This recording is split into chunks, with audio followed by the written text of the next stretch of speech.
The average person is said to spend 15 minutes in the bathroom. Why not take advantage of that time and learn something new? Presenting the 15-minute podcast on weird facts, crazy details, and funny particulars that you'll be able to enjoy while you're taking a on your free time. Welcome to The Shit with Sam Butler. Welcome to another episode of The Shit Podcast. Thank you for joining me. This is episode 201. Actually, it's episode 101 in English, but a total of 201 episodes on this podcast. This is The Shit Podcast. Thank you guys for joining me. Thank you for all the support. We look forward to many more episodes, and it all depends on you. Please like, subscribe, hit the notifications bell, share, leave comments. All of this interaction helps me build my audience. The bigger the audience, the more I can do. I can pay Ram, my producer. Thank you, Ram. Ram actually works doing this for a living. I'm doing this for shits and giggles. He's doing it as a job. So all the support helps. Thank you guys so far for supporting my channel. With that being said, let's get into the thick of it. I want to talk about something that's local to us here. For a lot of people in the United States and even in Mexico, this is a very unknown situation. But we actually had a dispute with Mexico for over 100 years. And the dispute was over a piece of property that was between El Paso and Ciudad Juárez. And for you guys that don't know, all of y'all listening to us in the south of the border, way deep down south, you might not be familiar with this, but for all the local people, it's pretty well known. But we have a park, and this park spans both sides of the border. This is called the Chamizal Park. In the United States, it's called the Chamizal National Memorial. There's actually a museum there. It tells you the whole history of everything. And here in Ciudad Juárez, it's actually a pretty large park. Now, how this came to be a park that spans both sides of the border is very, very interesting. We got to go back 100 years, 120-something years, maybe 140 years at this point. But we have to go back in time and realize that we had the Mexican-American War. And during the Mexican-American War, Mexico lost the war. United States bought property back from Mexico, and they determined that the new border was going to be the Rio Grande. Now, that's fine and dandy. It was a pretty big river back then. Matter of fact, it was so big, the Rio Grande was so big that when it would flood the whole valley.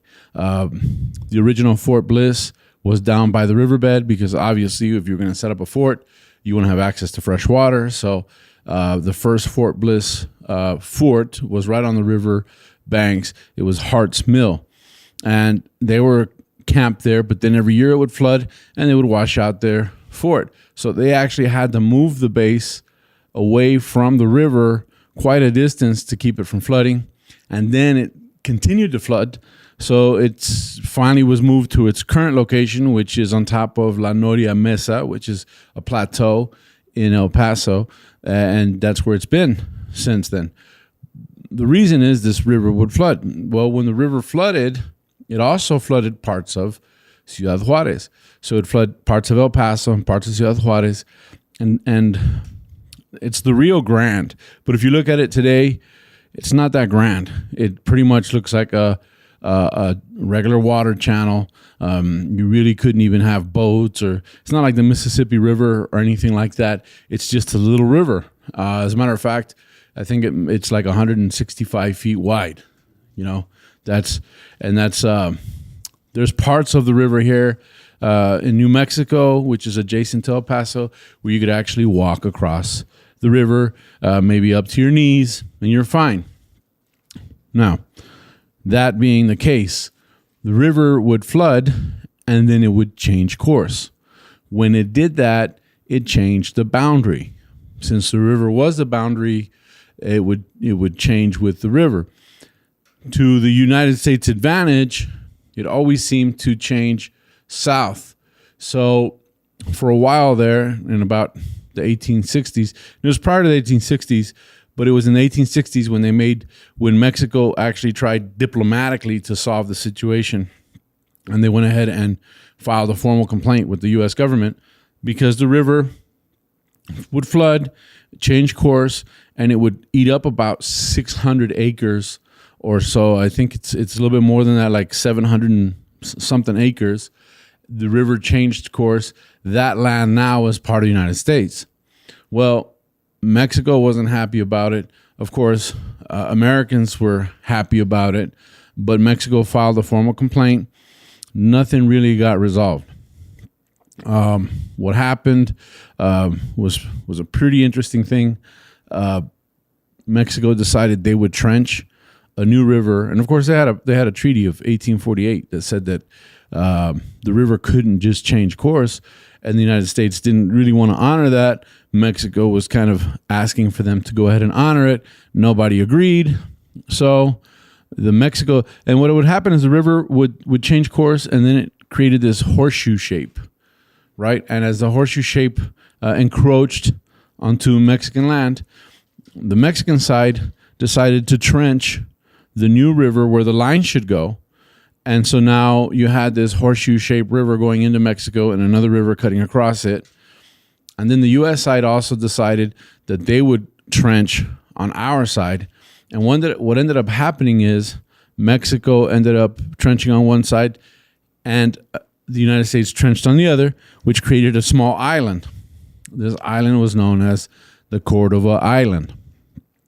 This land belonged to Mexico, but was in the Northern Territory. So it was like Mexico had land inside the U.S., which was a really weird situation. What this created was a lot of confusion, and it created an opportunity for people to have a neutral space. It was considered neutral. So, of course, now you had bandits, you had unsavory characters setting up shop on Cordova Island. As a matter of fact, I always wondered, because our international bridge here is called the Bridge of Cordova, or the Cordova Bridge, and I never understood why, but it's because it's right where the island used to be. So Cordova Island, for many years, I mean, we're talking about 1864, this becomes a thing, and this lasts through Prohibition. So this was a perfect staging area for migrants. It was a perfect staging area for alcohol. It was a perfect staging area for all kinds of illicit activity. Think about Prohibition. I mean, in Prohibition, everything was really strict. Well, you could have a stash right across this handmade river, so to speak, Cordova Island. Well, in 1910, the Mexican Revolution is starting to wind down a little bit. Mexican President Porfirio Diaz makes a formal complaint to William Taft, President Taft. They decide, we're going to have a summit. We're going to meet at Cordova Island. So President Taft and President Diaz both came to this region and met on Cordova Island. To me, it's amazing. Now, this was kind of a big deal. They made this announcement, and they decided that since the land was disputed and it wasn't in either one of the two countries, that they would come here and neither country would fly their own flag. So it was a piece of land that had no flags flown while the summit was going on. Now, this became such a big deal. Mexico mobilized its military. The United States mobilized the Texas Rangers, mobilized a lot of the law enforcement in the area. And it said that there was over 4,000 people here for security. Another fact that was kind of crazy is that while this is going down, they actually find out that there's an assassination plot against President Taft and also President Diaz. So not only was there 4,000 people in law enforcement, they find that there's actually plots to assassinate both of these heads of state, which was it's amazing that this happened right here 100 years ago. 1910, 1909, I guess the summit was on October 16th, 1909. They decide they're going to talk about it. Nothing gets resolved. It stays that way for a long time. The U.S. keeps saying that that the land belongs to them. Mexico keeps saying it belongs to them. And so this is a dispute. Well, 1962, John F. Kennedy actually visits Mexico. By the way, Taft was the first U.S. president to actually go to Mexico based on the fact that he crossed into Cordova Island. So that was kind of a big deal as well. Well, Kennedy goes in 1962. He visits Mexico City. They talk about the situation. He decides, we're going to survey the river.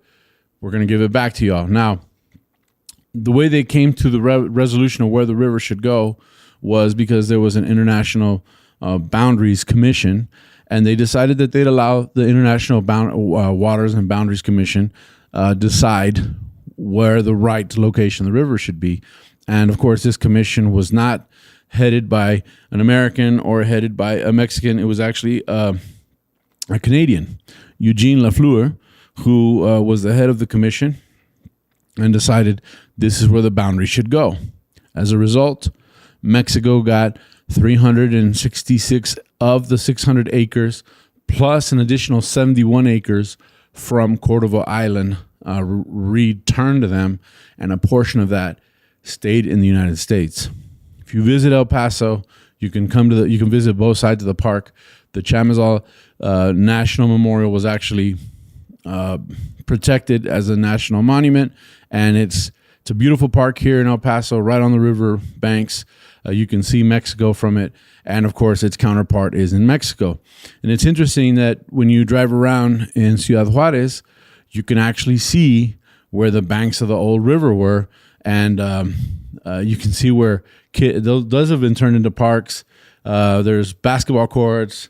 Yeah, they call them Los Hoyos here in Ciudad Juárez, and it's where the river used to be. So it's interesting that there's the park, but then there's a whole giant section of the city that has looks like an old riverbank, and inside of that they have basketball courts, athletic activities, soccer fields. It's a very, very unique circumstance. But we did have a 100-year dispute with Mexico over the land. Mexico disputed it. This was a huge victory for Mexico because they were able to have a diplomatic victory. This was a victory that they didn't have to go to war to win. They did it diplomatically. It took them 100 years, which goes to show how bureaucracy works in Mexico. But it was a diplomatic resolution. Well, John F. Kennedy gets assassinated in 1963. And in 1964, the U.S. Congress, under the direction of Lyndon B. Johnson, decided to go ahead and return that portion of the land to Mexico, which marked exactly 100 years, 1864 to 1964. The International Water and Boundaries Commission, as well as the Mexico side, agreed that they would both share the cost in concreting in the banks of the river. So it's 167 feet wide, 15 feet tall. Those are the banks. The water does not go to the top of the banks. And you can see that. If you come over here, you can see where it's all a channel across El Paso, which makes it pretty controlled. Now, why doesn't, I as a kid, I used to always wonder, why doesn't it flood like it used to flood? Well, up in New Mexico, further up in the Rio Grande, they set up 2 dams. There's 2 lakes. You have Elephant Butte and Caballo Lake. I think the Percha Dam is the dam that holds the water back on the Rio Grande at Caballo Lake. And of course, they release water on an as-need basis, and it serves for agriculture and farming and so on and so forth on both sides of the border. But a lot of that river, all that rainfall that used to accumulate here and flood El Paso and Juarez is now in a giant lake. And it's not so giant, but they're pretty good sized lakes. There's a lot of boating, fishing, so on and so forth. I know my father was a fan of going to the lakes and fishing on a regular basis. But a little bit about that. That's a little bit about the history here in the Southwest. It's an interesting situation because you often hear about how Texas, New Mexico, California, Arizona, Nevada were all taken from Mexico, but it's not very often that you hear that a sizable piece of land, which is the Chamizal, was returned to Mexico in the 1960s. And, well, guys, that's about it for this episode of the Shit Podcast. We're talking about the 100-year dispute with the Chamizal National Memorial. If you get a chance, check it out. It's definitely worth reading up on, and it's worth appreciating the history that we have. El Paso and Juarez have a very rich history that dates back to the 1500s, 1550s. So with that being said, we're wrapping up this episode. Please like, subscribe, follow me on my social media as Tu Amigo Sam, and on podcast platforms as Sta Cagado Podcast, the Shit Podcast. With that being said, that's it for this episode. I'll see you on 200, I guess episode 102 is the next one. Thank you guys for joining me.